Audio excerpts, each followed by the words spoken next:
नमस्कार, city post live के इस खास पेशकश में आपका स्वागत है। मेरे साथ खास मेहमान हैं, जी हाँ, मंगनी लाल मंडल जी, बड़े समाजवादी नेता, लालू जी के पुराने साथी, सहयोगी, और आप फिर एक बार पार्टी की कमान आपके हाथ में है। कैसे तेजस्वी को मुख्यमंत्री की कुर्सी तक पहुंचाइएगा? तेजस्वी प्रसाद यादव की लोकप्रियता बढ़ी है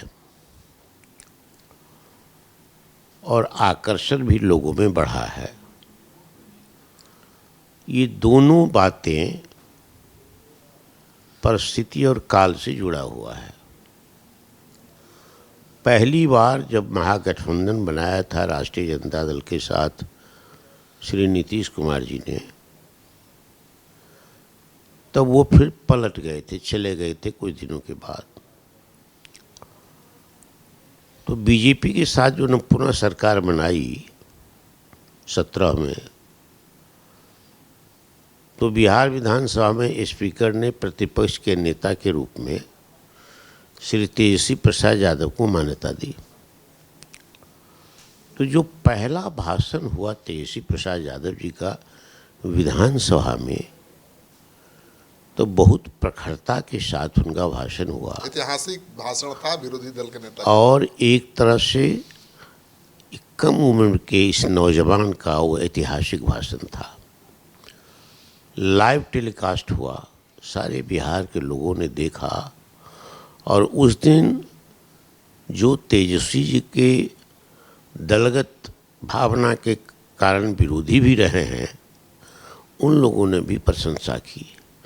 आज जो आम लोग थे, आम जनता थे, राजनीतिक दृष्टिकोण से किसी दल में थे, समर्थक रहे हों किसी के साथ, वे भी प्रशंसक बन गए कि नहीं, इस नौजवान में पोटेंशियलिटी है, संभावना है, नेतृत्व प्रदान करने की क्षमता इसमें विकसित होगी।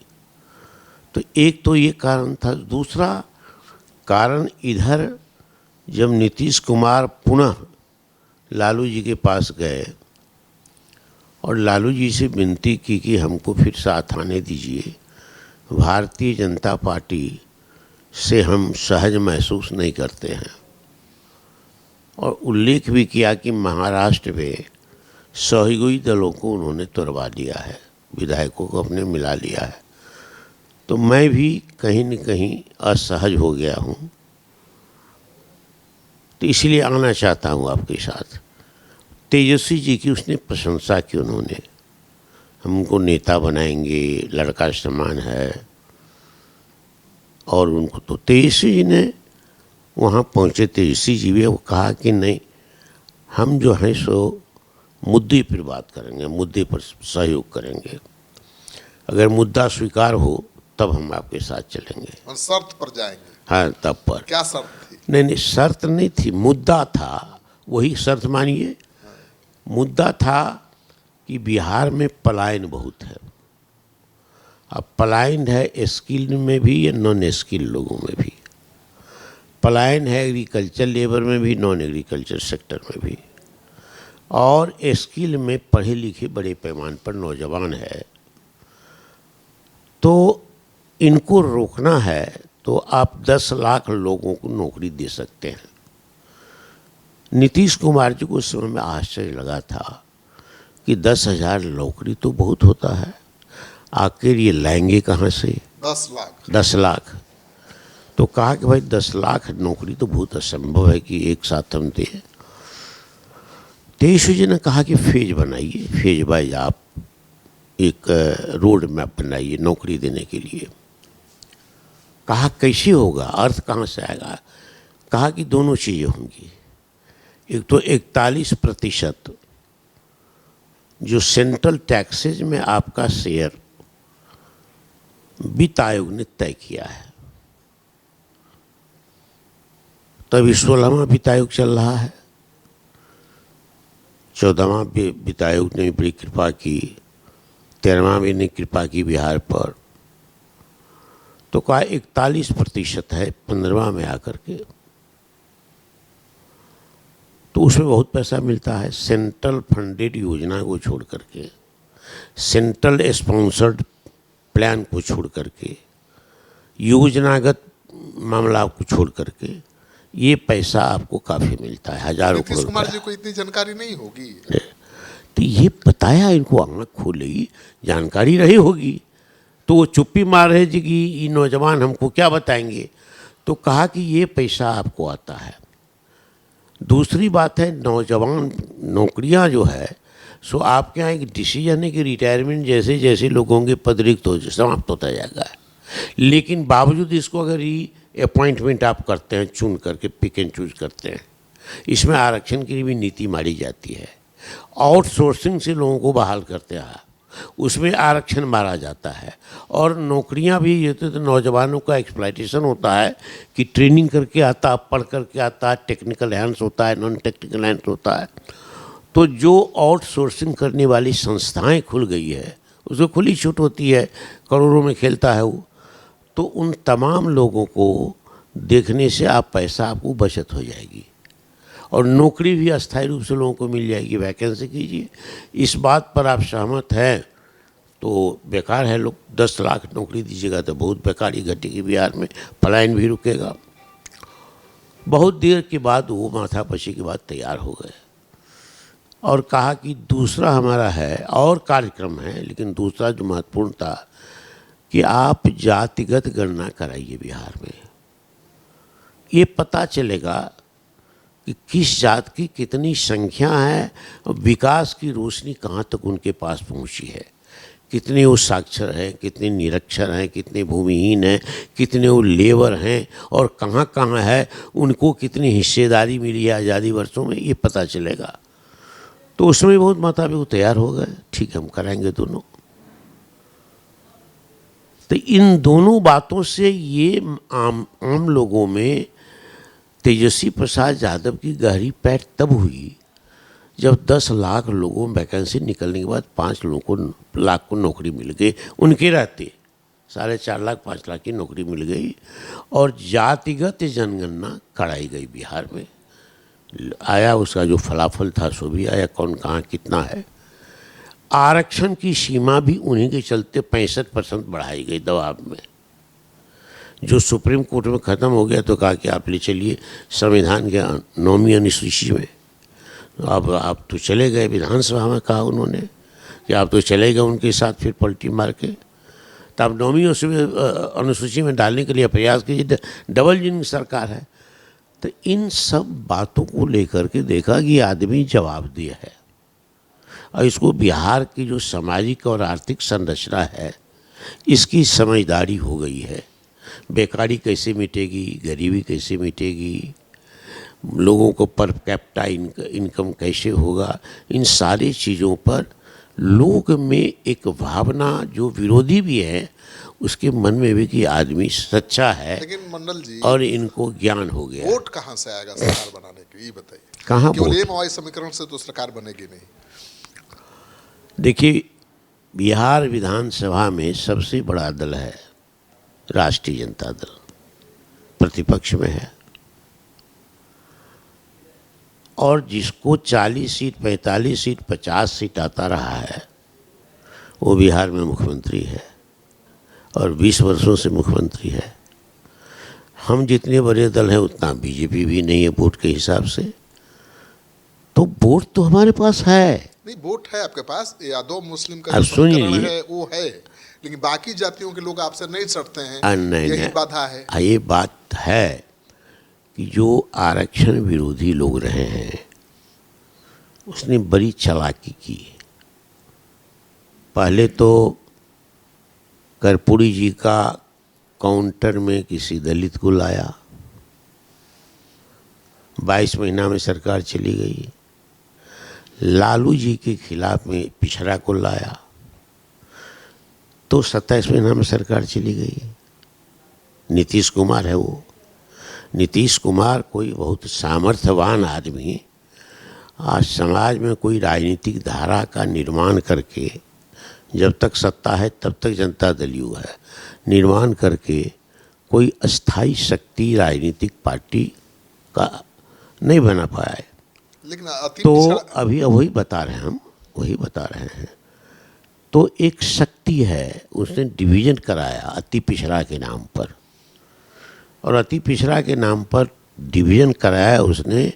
एक मिथ्या बातें लोगों के दिमाग में किया कि लालू जी ने पंचायत में, जिला परिषद में, स्थानीय निकाय में आरक्षण नहीं दिया, नीतीश कुमार ने दिया। बिल्कुल। ये फार्मूला किसने उनको कहा? तो जो आरक्षण विरोधी रहे हैं वही ये आरक्षण करवाया इससे। अब लालू जी तो आरक्षण देना चाहते थे, क्यों नहीं दिए इतना दिन? नहीं उनका नहीं, राज था 15 ये साल। वही बात कर रहे हैं ना, वो आरक्षण देना चाहते थे। हाई कोर्ट में जो केस करने गए वो इंडिविजुअल था, दूसरे लोग, पार्टी दूसरे लोगों ने रीट किया था इसका। सरकार से जवाब मांगा काउंटर एफिडेविट के रूप में, सरकार ने सहमति दी। ऐसा नहीं कि सरकार ने कहा कि हम आरक्षण नहीं करेंगे, सरकार तो सुप्रीम कोर्ट तक गई। हाई कोर्ट ने कहा कि जब देखा सरकार ने कहा कि हम तैयार हैं, तो हाई कोर्ट ने कहा कि एकल पद पर आरक्षण नहीं हो सकता है। जिसके खिलाफ जो व्यक्ति रीट किया था इंडिविजुअली, वो फिर सुप्रीम कोर्ट गया अपील में, और फिर पुनः सरकार ने भी पीछा किया। तो सरकार चली गई थी राबड़ी देवी की, लेकिन सुप्रीम कोर्ट में। इसके बाद चुनाव हुआ, फिर आया मामला। वो जो हाई कोर्ट का एकल पद था, तो फिर सुप्रीम कोर्ट का जजमेंट आया, आरक्षण इन लोगों ने एकल पद को एकल पद नहीं माना। फिर जो तर्क था बिहार सरकार को, उसको माना, आरक्षण दिया। मतलब आपका कहना है कि पंचायत स्तर पर आरक्षण की शुरुआत लालू जी ने की थी, जो नीतीश जी के राज में लागू हुआ? नहीं, अगुवाई, हाँ, लालू जी ने आरक्षण की पहल नहीं, सहमति दी थी कि हम आरक्षण देना चाहते हैं। काउंटर दिया हाई कोर्ट में, तो लालू जी की सरकार रहती तो आरक्षण देते। बिल्कुल। सरकार चली गई, सरकार चली गई तो आरक्षण का सिद्धांत उनके पेट से निकला, जो आरक्षण कभी पचा नहीं सका, वो विरोधी लोग थे। तो आरक्षण दिया डिवीजन करने के लिए, डिवाइड करने के लिए, पिछड़ों के ताकत में, अति पिछड़ों को साथ लाने के लिए। अब ये जो अति पिछड़ा है, उसमें जातगत जनगणना के आलोक में इसका पॉपुलेशन है 36%, पूरे पॉपुलेशन में 36%। आरजेडी का अपना जो पॉजिटिव वोट है, सकारात्मक आधार है, जिसमें सिंधमारी नहीं हो सकती है, वो है 18, 14, 32%। 32% है। 5-7% का अंतर आता है सरकार में जाने के लिए। 12,000 वोट और 10-12 सीट की कमी, इससे सरकार नहीं बनी 2020 में। बिल्कुल 0.1% का अंतर था। अंतर है, तो यही अंतर है, इस अंतर को पाटना है। कैसे पाटेंगे? क्योंकि वही चिराग भी बता आ गए इधर। अब वही बता रहे हैं ना। चुनाव में चिराग अकेले लड़ रहे थे, देखिए, उसका फायदा मिला आपको, हमारे जेडीयू को नुकसान हुआ। हमारे पावर में जाने में, हमारी पार्टी को, महागठबंधन को, चिराग जी कहीं पिक्चर में नहीं आते हैं। जेडीयू को तो हराया उन्होंने कई सीटों पर। वो चालाकी थी, तो हराया तो आपको फायदा बीजेपी मिला, की। तो उस चालाकी का नहीं फायदा नहीं, आपको मिला। नहीं, वो वोट हमारा पिछड़ा का वोट आज भी इंटैक्ट है, पिछड़ा का, दलित का इंटैक्ट है, उसमें डिवीजन नहीं हुआ। हुआ ये कि जहाँ जहाँ इन्होंने उम्मीदवार दिया, चिराग जी ने, वहाँ वहाँ ऊंची जात का दिया, और ऊंची जात का वोट डाइवर्ट हो गया कि बीजेपी से इनका साठगांठ है, चिराग की, बीजेपी का वोट टर्न कर तो जाएगा। फायदा आप ही को न हुआ। सुनिए, तो ये चतुराई, चालाकी, हम सकारात्मक वोट की बात करते हैं, हम सकारात्मक वोट की बात करते हैं। ये नकारात्मक चतुराई पर आधारित थी, चालाकी पर आधारित थी। जो एक बार आया वो चला गया, फिर वोटर नहीं इस पर आ लोग सकते सवाल हैं। ये भी तो कर रहे हैं। अब जरा बात सुन लीजिए ना हमको। तो हमारा जो 36% है, उसमें जो हवा बदली है बिहार में कि भाई विश्वर्षा मुख्यमंत्री ये हमारा नहीं है। विश्वर्षा मुख्यमंत्री जो है वो थक चुका है, उब चुका है, जनता उब चुकी है इनसे।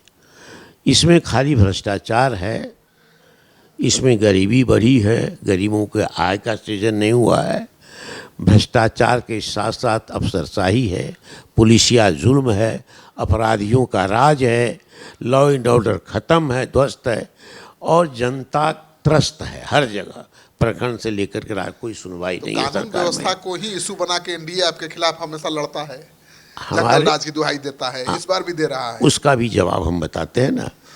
तो ये जो है तो लोगों का एक आकर्षण तेजस्वी जी के प्रति, irrespective of caste and creed, vote अलग होगा, ये आकर्षण बढ़ा है। हम ये भी जानते हैं कि जो ऊंची जात के लोग हैं उसमें भी आकर्षण है तेजस्वी जी का। वोट वो दे कि नहीं दे वो अलग बात है। नहीं, तेजस्वी जी का ठीक है, आकर्षण नहीं, बढ़ा सुन है। लीजिए ना, पहले हमने कहा पहले कि 10% का मामला है, 10% उधर से घटेगा, हमारा वोट है 36% में। इस बार जो अति पिछड़ा है वो पिछड़ा का वोट आएगा कम से कम 15%, 20% हमको वोट आएगा। अच्छा, हाँ, ये हवा है, ये झुकाव है, एक लोगों का आकर्षण है तेजस्वी जी के व्यक्तित्व में। ये तेजस्वी जी काम का आदमी है, ठोस नौजवान ठीक है। है, नीतीश जी तो बुजुर्ग ये हो गए हैं। 32% हमारा सकारात्मक वोट, और वो 15%, हम 15% अभी जोड़ते हैं, अभी का वहाँ पर टूट चुका है। तब 15-20% वोट ये कितना होता है? हाँ, बहुत 32, 10, 42, 44, माने हम 50% वोट इस बार ले आएंगे। तब तो कोई लड़ाई नहीं है आपके हिसाब लड़ाई से। नहीं कि हम 150 से ऊपर सीट ले जाएंगे। लेकिन तो मंडल ये जी, गणित ईमानदारी से एक हमारा। बात आप मानिएगा कि तेजस्वी यादव के राह में केवल एक ही रोड़ा है, जो उनके समाज के लोग हैं, यादव लोग। उनसे अति पिछड़ा समाज थोड़ा अनकंफर्टेबल महसूस करता है। जिस दिन दोस्ती हो जाए यादव में, अति पिछड़ा समाज में, तो कोई नहीं रोक सकता तेजस्वी को। देखिए, एक बात मानते कहते हैं कि हैं, नहीं? एक बात कहते हैं, ये जो है सो अफवाह है, और ये कहानी गढ़ी हुई है। इसको हवा वो दे रहा है जो सामाजिक न्याय की शक्ति वाली सरकार नहीं आने देना चाहते हैं। वो तेजस्वी को पसंद नहीं करते हैं, क्योंकि वो डरते हैं कि सोशल जस्टिस का फोर्स फिर स्ट्रांग हो सकता है, जिसको कर्पूरी से लालू जी तक मजबूत किया था, और लालू जी ने उसको सींचा प्रखरता के साथ। तो उससे वो डरता है, इसीलिए 2-3 नारा देता है, जंगल राज, चारा, जंगल राज, जंगल राज। तो पिछड़ा की सरकार बनेगी तो जंगल राज, तो वही गांव में कहता है आएगा तो यादव आ जाएगा। बिल्कुल, डराता है, यही डर है। डराता है, लेकिन कल तक तो उसी के साथ था। ये डर को कैसे खत्म करेगा? खत्म करें, कल तो उसी के साथ था। जो समाजवादी आंदोलन हुआ, जो लोकदल के नेतृत्व में आंदोलन हुआ, जो कर्पूरी ठाकुर के नेतृत्व में आंदोलन हुआ, उसमें यादव, दलित, गैर यादव, पिछड़ा, अति पिछड़ा, सब तो साथी था। बिल्कुल। तो कहाँ से किसी को खा गया यादव? इधर एक भय की स्थिति पैदा की जो सामाजिक न्याय के विरोधी लोग हैं। और एक बात जान लीजिए, वर्ण व्यवस्था में अगर कोई छोटी जात का लोग किसी गांव में बहुसंख्यक है, तो थोड़ा बहुत उनके मनोभाव में वही विकार पैदा होता है। यादव बहुत ही भीतर में आप नहीं गए, हम गए हैं, बहुत सहिष्णु जात है। और यादव अगर कहीं कोई गलत काम करता है और उसका प्रतिकार पीड़ित लोग करता है, तो यादव पीड़ित को साथ देता है। ये दो बातें तथ्य अकाट तथ्य लेकिन है। कुछ लोगों ने तो एक नैरेटिव सेट कर दिया है वो ना, कुछ ही लोगों नैरेटिव, ने। ये नैरेटिव, यादव तो सीधे साधे होते हैं, हाँ, मैं भी तो मानता हूं। इस नैरेटिव को इस बार लोग भूल जाएगा। वो समझ रहा है कि ये नैरेटिव करके नीतीश को अपने गोद में बैठाया हुआ है। ये नैरेटिव खत्म, नीतीश खत्म। अच्छा, ये बात समझ गया है अति पिछड़ा का लोग, दलित लोग, कि ये नैरेटिव जो गढ़े हुए है वो जो 20 बरस से नीतीश को हम लोगों को रोकने के लिए पैदा किए हुए हैं। सीट बंटवारा कैसे करेंगे? अब मुकेश सहनी को 40 सीट चाहिए, डिप्टी सीएम का पद चाहिए, इतनी बड़ी मांग है, कैसे पूरा करेंगे? देखिए, सीट बंटवारा महागठबंधन के लिए कोई प्रॉब्लम नहीं है। क्यों डिप्टी सीएम बनाएंगे मुकेश सहनी को? ये भी बात हम अभी कुछ नहीं कर सकते, क्योंकि इस पर कोई चर्चा नहीं हुई। ये सब हवा में, तो ऐसे ही दावा कर रहे हैं। वो सब हवा में है। वो सब हवा में, जब महागठबंधन बैठेगा, सीट शेयरिंग के लिए भी नहीं बैठा है। अभी बात इंडिविजुअल चल रही है, लेकिन जो औपचारिक बैठक होती है, औपचारिक बैठक अभी सीट शेयरिंग के मामले में नहीं हुआ है। तेजस्वी जी से कोई बात हुई होगी तभी तो दावा कर रहे हैं 6 महीने से कि मैं डिप्टी सीएम, तेजस्वी सीएम, ऐसे ही बिना बात के थोड़ा महागठबंधन में देखिए अकेले हम नहीं हैं, इसमें कांग्रेस भी है, सीपीआई, सीपीएम, माले सब है। सबकी राय के आधार पर होगा। जैसे तेजस्वी जी को कोऑर्डिनेशन कमेटी का चेयरमैन बिल्कुल सर्वसम्मति से माना, इसीलिए इस बिंदु पर कोई चर्चा महागठबंधन में अब तक औपचारिक तौर पर नहीं हुई है। झूठा दावा है उनका कि झूठा हो सही है, हम नहीं कह सकते। कांग्रेस 2 डिप्टी सीएम मांग रही है। नहीं, झूठा हो सही हुई मैं नहीं कह सकता। कांग्रेस के जो प्रभारी है, लेकिन ये बात हमारे नॉलेज में अभी तक नहीं है। लेकिन कांग्रेस के जो प्रभारी है शाहनवाज, वो कह रहे हैं कि भाई तेजस्वी यादव सीएम बनेंगे तो 2 कांग्रेस का डिप्टी सीएम होना चाहिए। हम समझते कि ये भी बात हवा में है। अच्छा, ये भी बात हवा में है। हम भी 15 दिन पहले ऐसे ही हवा उड़ती हवा सुने थे, तो हमको हंसी लगी थी। ये सब बात नहीं है कोई। मुकेश सहनी बीजेपी के भी संपर्क में, पता है आपको? उनको मंत्री पद का ऑफर है। 11 सीट को लेकर केवल पेच फंसा हुआ है। वो कह रहे हैं कि 11 जो दिया था उतना दे दो और बीजेपी उतना सीट दे अब उस मामले में मैं नहीं कुछ कर सकता हूं कि वो किन के संपर्क में है, लेकिन हमको नहीं लगता है, क्योंकि जिस दिन बहुत अफवाह था पटना में, मुकेश जनी 2 दिन से गायब है, 2 दिन से गायब है, तो उस दिन एकाएक देखे कि राहुल गांधी के आवास पर जो बैठक हुई थी, राहुल जी ने बुलाया था फोन करके, तब गए थे। अच्छा, वो बुलाए हो, बैठक में तो गए ना। हाँ, लेकिन यहाँ बैठक से निकले तो फिर उन्होंने प्रेस को जवाब दिया। लेकिन यहाँ महागठबंधन की बैठक से वो निकल गए थे। राजनाथ सिंह से उनकी मुलाकात हुई थी दिल्ली में, बाकी नेताओं से भी हुई थी। ये सब जानकारी हमको नहीं, और मैं इस मामले में कोई बात नहीं कर सकता। तो पड़ेगा ना, मुकेश सहनी भाग जाएंगे तो? न, भागने का सवाल कहाँ उठता है किसी के लिए। अब फर्क पड़ेगा नहीं पड़ेगा ये सवाल भी नहीं उठता, ये बात नहीं बता सकते हम। 40 सीट दे पाइएगा उनको? अभी किसी को 40 सीट देने की या 50 सीट देने की या 20 सीट देने की बात नहीं हुई है। कांग्रेस की सीट घटेगी या बढ़ेगी? अभी इस मामले में भी हम कुछ नहीं कर सकते हैं। अरे आप प्रदेश अध्यक्ष हैं। नहीं, अध्यक्ष है तो हमारे सामने ये मामला नहीं आया है। और आपको हम ये नहीं मान सकते कि आप कठपुतली हैं। आप पुराने नेता हैं, आप अपने शर्तों पर काम करते हैं, मुझे ये भी पता है। वो ठीक है, लेकिन ये जानकारी और ये बातें नहीं है। हम समझते हैं कि महागठबंधन ठीक है, इंटैक्ट है, मिल करके काम करते हैं। 2-4 आदमी जहाँ बैठता है तो आपस में भी मतभिन्नता हो जाती है, लेकिन मन भिन्नता नहीं होती है। कृष्णा अलवारू तो अभी भी कह रहे हैं कि सीएम का चेहरा अभी कोई नहीं होगा, घोषित नहीं होगा। चुनाव के बाद विधायक चुनेंगे। कांग्रेस इसी परंपरा का पालन करती रही है, यहाँ भी करेगी। ये न्यूज हमने जो आप बता रहे हैं 3 दिन पहले जी से हमने देखा चैनल पर, रात में देखा। हाँ, तो चैनल पर देखा तो ये न्यूज प्लांटेड है। कृष्णा अलवारू कह रहे हैं तो प्लांटेड कैसे है? इसका तो कहीं फिर नहीं आया। एक बार न्यूज चला, फिर हो गया, उन्हीं का नाम लेकर के आया, लेकिन उसको फिर उन्होंने डिटो नहीं किया। कल शाहनवाज से मेरी बात हुई, जो सहप्रभारी हैं, उन्होंने कहा कि कांग्रेस इसी परंपरा का पालन करेगी कि विधायक चुन के आएंगे, वही चुनेंगे कि उनका नेता कौन होगा। तेजस्वी को अभी नहीं मानेंगे हम। जब चेयरमैन तेजस्वी जी को बनाया गया और मुख्यमंत्री के रूप में स्वीकार किया गया, तब ये बात नहीं उठी थी। अब जो चैनल पर जो बात आई है, हमने कंट्राडिक्ट इसीलिए नहीं किया कि हम ये मान के चलते हैं कि न्यूज़ कहीं न कहीं बीजेपी की गलियारे से आकर के प्लान किया गया है। तो मतलब कांग्रेस ज़्यादा तेवर तल्ख नहीं दिख रहा है, नखड़ा नहीं ज़्यादा कर रही है अभी? अब तो नखड़ा शब्द हम नहीं कह सकते हैं, लेकिन डेमोक्रेटिक पार्टी है, हम लोग डेमोक्रेटिक टेम्परामेंट से है, कन्विक्शन से हैं, हर चीज़ से डेमोक्रेट है। तो डेमोक्रेसी में कई तरह की बात उठती रहती है, लेकिन बहुत बात सही नहीं होती है। होती वही जो मिलजुल करके औपचारिक तरीके से निर्णय होता है।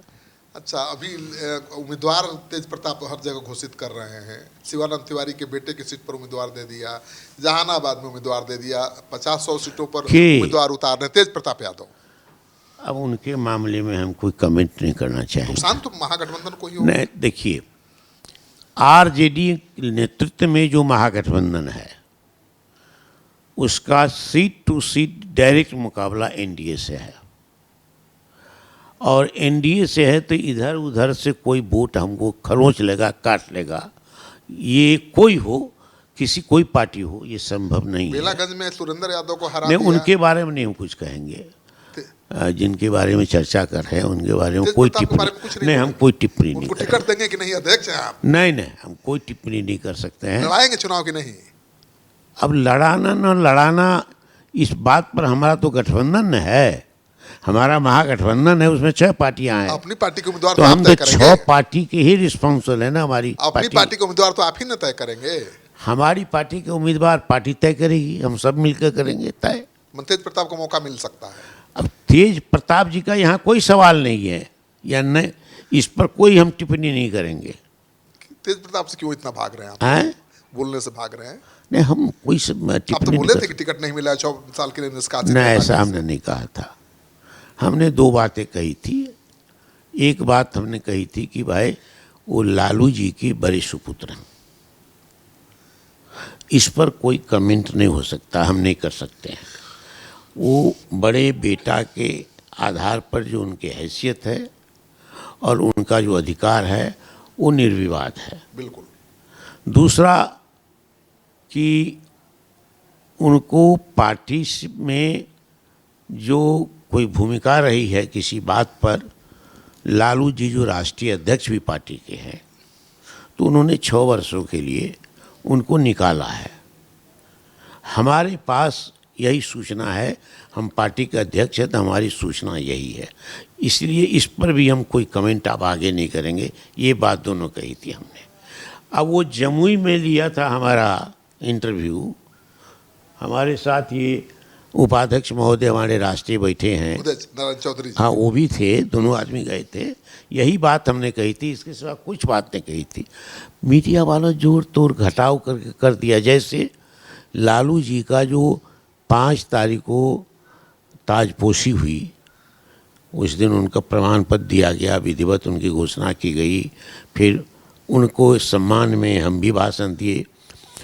तो हमने ये कहा कि ये जो वर्ण व्यवस्था है उसके शिकार लालू जी होती रहे, और लालू जी के खिलाफ में अनर्गल आरोप लगते रहा है। उसमें से चारा घोटाला भी एक है। चारा घोटाला में नहीं लालू जी फंसते तो आज देश के पीएम होते, मानते कि नहीं आप? हाँ बिल्कुल। तो क्या कहते हैं, वो भी है। और कुछ लोग जो पत्रकार थे वो हाजीपुर में बैठ करके कहा कि जो भूरा बाल साफ करो, अखबारों में छपा, सारे अखबारों में, और भूरा बाल साफ करो उसकी व्याख्या की गई अखबारों में कि BHU से भूमिहार, R से राजपूत, एल से लाला, लाला ब्राह्मण, B से बाल बने, B से ब्राह्मण, ब्राह्मण भूमिहार राजपूत लाला, लाला को साफ करो। हाँ। ये बात हमने व्याख्या करके उस दिन कही, तो सोशल मीडिया में ये प्रचार होने लगा। मंगनी लाल मंडल ने कहा भूरा बाल साफ करो, भूरा बाल का मतलब भूमिहार, ब्राह्मण, राजपूत, लाला साफ करो।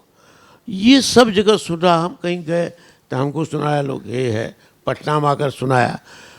तो कोई कोई मटिया, आप लोग तो मैच्योर्ड जर्नलिस्ट हैं और आप तो जी न्यूज़ में काम कर चुके हैं, अच्छे प्रतिष्ठा थी, कम उम्र थी तब, आज आप यहाँ तक आए हैं। लेकिन जो लड़का बड़का आता है आजकल की, तो वो सब इस तरह से तोड़ मड़ोड़ कर न्यूज़ चलाता है। इसीलिए वो उनके मामले में, तेज प्रताप जी के मामले में गलत न्यूज़ सब चला दिया। जितनी बातें मैंने कही, लेकिन तेज प्रताप जी जो कर रहे हैं उससे नुकसान नहीं होगा, उनको करना चाहिए। अब सलाह तो दे सकते हैं ना, इस मामला में हम कोई टिप्पणी नहीं अभिभावक के करेंगे। नाते सलाह तो दे सकते नहीं, हैं। हम कोई सलाह नहीं दे सकते हैं, कोई टिप्पणी नहीं कर सकते हैं। हमारा जो डिसीजन तय है कि पार्टी में हम जब अध्यक्ष बने तो हमको जानकारी मिली कि उनको राष्ट्रीय अध्यक्ष ने 6 वर्ष उन्होंने निकाला। अब क्यों निकाला, कैसे निकाला, वो क्षेत्राधिकार लालू जी का है, हमारा नहीं है। क्योंकि पार्टी के संविधान में किसी को 6 वर्षों के लिए निष्कासित करने का अधिकार राष्ट्रीय अध्यक्ष का है, और उसको आप तोड़ नहीं सकते हैं? उसको आप तोड़ नहीं सकते। न हम तोड़ सकते हैं न हम कारण में जा सकते हैं। बिल्कुल। हम सूचना हमको है, जो हम पार्टी के अध्यक्ष थे उसमें के मामले में हम क्या कहेंगे, हम यही बात तो कहे थे। बिल्कुल। तो ये बताइए कि आप तो अति पिछड़ा समाज के बड़े कद्दावर नेता हैं, और आपको पार्टी की कमान इसीलिए हाथ में दी गई है कि आप तेजस्वी जी की राह आसान करें, सीएम उनको बनाएं इस बार। अति पिछड़ा समाज का कितना जोर रहेगा तेजस्वी यादव का? देखिए, इस बार जहाँ जहाँ हम गए हैं, कम से कम 15-20 जगह हम गए हैं। एक आध जगह ये उदय बाबू भी साथे थे। अति पिछड़ा सम्मेलन में गजब का उत्साह, गजब का तेजस्वी जी के प्रति आकर्षण है, मुखातिब है। जो लोग नाम नहीं जिस सेक्शन में होता था वो जोर से नारा लगाता है। तो ये उत्साह जो देखने को मिल रहा है, तो ये 32% में वोट का इजाफा है। ये वोट जो एनडीए को जाता था उसमें घटोतरी है, और ये बढ़ता जा रहा है। दूसरी बात, एक और सबसे बड़ी बात है कि अति पिछड़ा को 20 वर्षों में सबसे ज़्यादा सताया गया है। बिल्कुल। जो सामाजिक न्याय की धारा डॉक्टर लोहिया का प्रयोगशाला था बिहार, इस बिहार में कर्पूरी ठाकुर के नेतृत्व में बनी, निर्मित हुई। लालू यादव ने उसको पोषित किया, आगे बढ़ाया, उसको आगे बढ़ाया, नहीं उसको प्रखर किया, तेजधार बनाया, संपोषित किया, उसको सुखा दिया है। उस सुखने से क्या कुंद कर दिया है नीतीश कुमार ने, और जानबूझ करके क्या कि उनसे करवाया गया है कि उस धारा से नेतृत्व पैदा होता है, और जो नेतृत्व पैदा होता है वो लोहिया जी के 3 शब्द हैं। वो नेतृत्व होगा तो नीतियों में हस्तक्षेप होगा, नीतियों में हस्तक्षेप होगा तो हिस्सेदारी पुख्ता होगी, हिस्सेदारी जब पुख्ता होगी तो सरकार में साझेदारी भी होगी और समाज में मान सम्मान भी बढ़ेगा। 3 बातें हैं। अति पिछड़ा को कितना सीट दीजिएगा, टिकट दीजिएगा? 3 बातें हैं। तो जो कुंद हो गया है धारा, तो उससे नेतृत्व पैदा होना बंद हो गया। 20 वर्षों में नीतीश कुमार ने अति पिछड़ा वर्ग के जो नेतृत्व है दलित का, इसको मारा है। दलित महादलित को भी मारा है, अति पिछड़ा को भी। कोई नेतृत्व नहीं पैदा हुआ है, न होने दिया है। नतीजा क्या है? लोहिया जी कहते थे, डॉक्टर लोहिया, कि नेता वो सच्चा होता है, वो सच्चा नहीं होता है जो बोलता है क्या, सच्चा वो होता है कि वो उठता है किसके साथ, बैठता है किसके साथ, घेरी हुए किसके साथ है, और बोलता क्या है। दोनों में जब अंतर हो उसके आचरण में, बोली में, तो समझो ये गड़बड़ है। नीतीश कुमार के इर्द गिर्द 3.5 लोग या जो लोग रहा हो वही लोग है, वही लोग डिक्टेट करता है, वही लोग डिसीजन लेता है, और जो नेतृत्व के साथ साथ उसको मार दिया है। नहीं, आप कितना टिकट देंगे बताइए? 36% है अति पिछड़ा, उसकी आबादी के हिसाब से हिस्सेदारी देने जा रहे हैं चुनाव में। तेजस्वी प्रसाद यादव तो ऐसा सोचते हैं क्या? जो अति पिछड़ा वर्ग को भी हम उचित प्रतिनिधित्व देंगे, ऐसा वो सोचते हैं। आबादी के हिसाब से हिस्सेदारी, आबादी के हिसाब से, या जो बनता है, जो उचित होगा, जो उनको, जिनके समाजवादी धारा में लालू जी का जो नीति रही है, लालू जी ने जो काम किया है और उनको मन सम्मान बढ़ाया है, उसको फॉलो करेंगे। लेकिन नहीं, अति पिछड़ा को कभी उसका हक नहीं मिला। लालू जी के जमाने नहीं, में लालू यादव जी ही के ज्यादा जमाने में लड़ते रहे हैं। लालू अति पिछड़ा कम। लालू जी के जमाने में तो कुम्हार तक को विधान परिषद का सदस्य बनाया गया। नहीं, भागीदारी, उसकी हिस्सेदारी मिलनी चाहिए ना। भाग- 36% है तो 36% सीट मिलना चाहिए। हाँ, तब तक 36% तो उस समय में नहीं था, कम था। अब है ना, मिलेगा हाँ, ना। अब है, हाँ। माने वो तो स्वयं तेज प्रसाद यादव कहते थे, तेजस्वी प्रसाद यादव कहते, सॉरी, तेजस्वी प्रसाद यादव जी बातचीत में कहते हैं कि इस वर्ग का प्रतिनिधित्व उचित जो 20 वर्षों में नहीं मिला है, और लालू जी के समय में जो मिलने का एक धारा बनी थी उसको मार दिया, हम उसको रिस्टोर करेंगे। तो कम बड़ी बात थोड़े है। लालू जी, नीतीश जी तो सारा घोषणा कर तो रहे हैं। ये सब बात अति पिछड़ा वर्ग में प्रवेश कर गई है, स्थिर हो गई है, और वो समझते कि नीतीश कुमार जो है सो हमारे लीडर नहीं है। नहीं, तेजस्वी जी जो मांग कर रहे थे सब तुम लागू कर दिया नीतीश जी ने, फ्री बिजली कर दी, वृद्धा पेंशन बढ़ा दिया। अब बात सही बात पर चला 11 ऐलान कर दिए। नीतीश कुमार इतना घबरा गया कि वो ट्विटर अकाउंट पर जाकर के डाउन किया, कैबिनेट में भी नहीं जा सका, इतनी परेशानी उसकी बढ़ गई। तेजस्वी प्रसाद यादव की यही बुद्धिमत्ता है, यही जनता की नब्ज पकड़ने की समझदारी है, यही पॉलिटिकल कन्विक्शन है। फायदा किसको मिलेगा? कि सुनिए ना, जनता तो में चली गई मैसेज। तेजस्वी जी ने आवाज़ उठाई थी 24 से, तेजस्वी जी कर रहे हैं जनवरी से ही।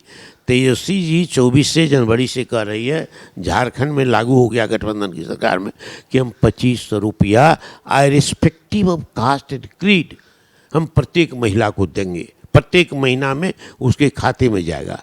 दूसरा ऐलान किया कि 400 रुपया जो सामाजिक सुरक्षा पेंशन है हर प्रकार का, उसमें वो कम है, कुछ नहीं है, ना काफ़ी है, उसको 1500 करेंगे, उसको हम 1500 करेंगे।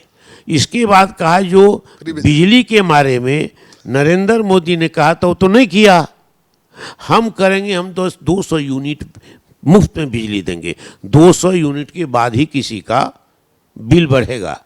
और चौथी बात उन्होंने कही कि गैस सिलेंडर हम 500 में देंगे, बाकी सब्सिडी होगा। डोमिसाइल की मांग की, डोमिसाइल की मांग की, जो डोमिसाइल लागू करो बिहार में, सब उत्तर प्रदेश तो बंगाल तो उड़ीसा तो मध्य प्रदेश तो छत्तीसगढ़ तो झारखंड सब आकर के नौकरी कर रहा है, अभी गांव में भरा हुआ है। नीतीश जी ने तो सारी मांगे मान ली तो नहीं, क्रेडिट तो उन्हीं को जाएगा ना। हाँ, क्रेडिट नहीं जाएगा, क्रेडिट तो 125 यूनिट जनता पूछती है। तेजस्वी जी ने 200 यूनिट कहा था, तुम किस हिसाब से 125 दियो? तेजस्वी जी ने 1500 कहा था, तुम 400 क्यों कटौती कर लिए, 1100 क्यों दिए? ये जनता में आवाज उठ रही है। 2500 कहा था तेजस्वी जी ने, तुम 1500 2500, वो कहाँ हुआ? ये डिसीजन क्यों नहीं लिया? 25 रुपये दीजिएगा कहाँ से पैसा आएगा, ये जरा बता दीजिए हमको। मैंने बहुत पैसा होता है, 2500 रुपया दीजिएगा 6 करोड़ महिलाओं को, ये पैसा आएगा कहाँ से? पैसा अब तक जो सड़क बांध ये सब जो बन रहा है, अब पुल ध्वस्त हो रहा है, वो पैसा बिहार सरकार का रेवेन्यू कलेक्शन है क्या? वो तो वित्त आयोग से पैसा मिलता है, सेंट्रल एडेड फंडिंग है। तो उस पैसे को आप पेंशन में यहाँ तो विचलन होता है ना। ये तो कहा है, क्या कहा है, महालेखाकार के रिपोर्ट में कहा है, पूरा बजट आपका चला जाएगा मंगनीलाल मंडल जी। महालेखाकार ने 2500 रुपया देने में एक उदाहरण दिया है कि 80,000 करोड़ रुपया का या तो विचलन हुआ है, या दुर्विनियोग हुआ है, या नहीं तो गबन हुआ है। आप लोग कोर्ट को ही नहीं तो सुनिए, तब ये एक मामला में कहा है तो इसका मतलब पैसा तो आप दुर्विनियोग कर रहे हैं या विचलन कर रहे हैं। चारा घोटाले में कोर्ट गया विपक्ष, तो लालू जी जनता का सबसे बड़ा कोर्ट है, पहले ये मामला हम जनता के कोर्ट में ले जाएंगे, इसके बाद हम विचार करेंगे। वो तो न्यायपालिका में कभी भी जा सकते हैं, और वो जो महालेखाकार का रिपोर्ट है उसको झुठलाया नहीं जा सकता है। अति पिछड़ा समाज के जो लोग डरे हुए हैं कि भाई तेजस्वी जी आएंगे तो यादवों की गुंडागर्दी बढ़ जाएगी, उनके लिए क्या संदेश है मंगनीलाल मंडल जी, वहां देख के बताइए सीधे जनता को। ये जो एप्रीहेंशन क्रिएट कर रहा, फोबिया, आरक्षण विरोधी लोग, सामाजिक न्याय के विरोधी लोग, वो फोबिया धीरे धीरे मिट रही लोगों के बीच में। जो गैर ज़्यादा पिछड़ा है, जो दलित है, जो अति पिछड़ा है, जो पिछड़ा है, उसके मन में मिट रही है कि ये पॉलिटिकल हथकंडा है उनका। जो जंगल राज हमको जंगली कहता है कि पिछड़ा का राज आएगा तो जंगल आ जाएगा, लालू का राज आएगा तो जंगल आ जाएगा, और वही बात यादव बला डरा रहा है, ताकि ये लोग डर करके वोट करें उसको, जिन्होंने कर्पूरी जी को हटवाया, जिन्होंने लालू जी को जेल भेजवाया। तो ये बात है, ये पब्लिक समझ रही है, अब समझ रही है। सरकार बन रही है, तेजस्वी जी की सरकार 200% गारंटी है कि इस बार बनेगी, उनके नेतृत्व में महागठबंधन की सरकार। चलिए, तो आप सुन रहे थे मंगनीलाल मंडल जी को, हर सवाल का बड़े बेबाकी के साथ जवाब दिया।